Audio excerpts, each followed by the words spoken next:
Noisy Pixel.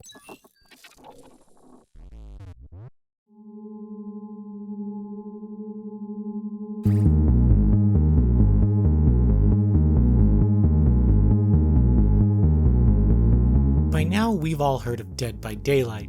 Well, now the experience of surviving or hunting has been brought to mobile devices, and with it, all the choppy animations and janky controls that you remember.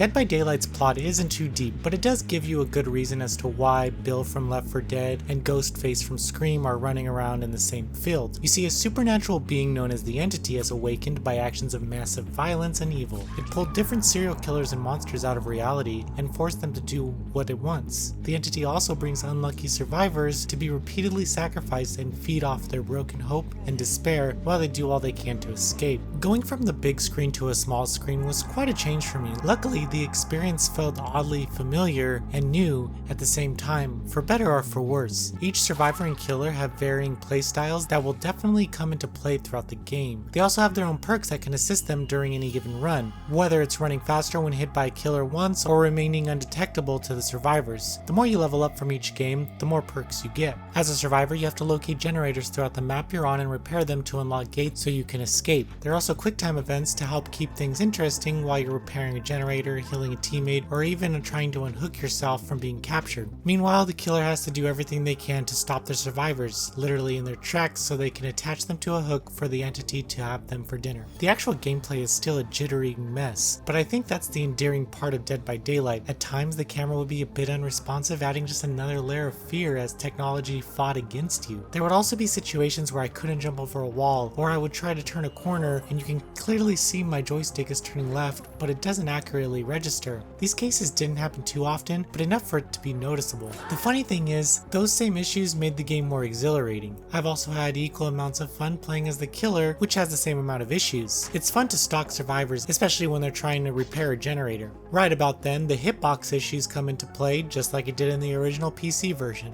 I think this again might be part of the charm. In slasher movies, there are so many opportunities that the killer could stab their victim, yet for whatever reason, they're way off their mark. I think the developers captured that feeling every time I miss a swing on my prey, whether it be intentional or unintentional. Either way, I ironically love the feeling of how much this is like a slasher movie. You can also earn in-game currencies as you play. It can go towards new perks for each character, or even by buying a new survivor or killer. You do have the option to use actual money to buy new characters, and people can argue that certain killers or survivors are more overpowered than others, but that's not really something I encountered. As this is another mobile game, I can safely say that there shouldn't be any significant pay to win issues. After all, I haven't won a game as a killer yet, and I own what the community has called some of the best killers in the game. But that could be a mixture of my inexperience and just being bad.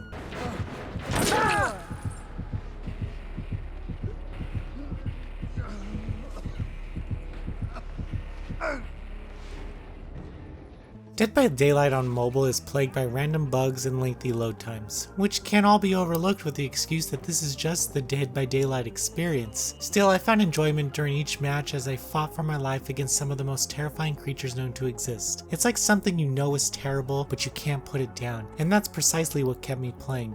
Noisy Pixel is giving Dead by Daylight on mobile a 7 out of 10. Thank you for watching. Please read the full review at noisypixel.net. Noisy Pixel is run by a group of gamers who work hard to deliver news, reviews, previews, and more. Please subscribe to keep up with all our future content.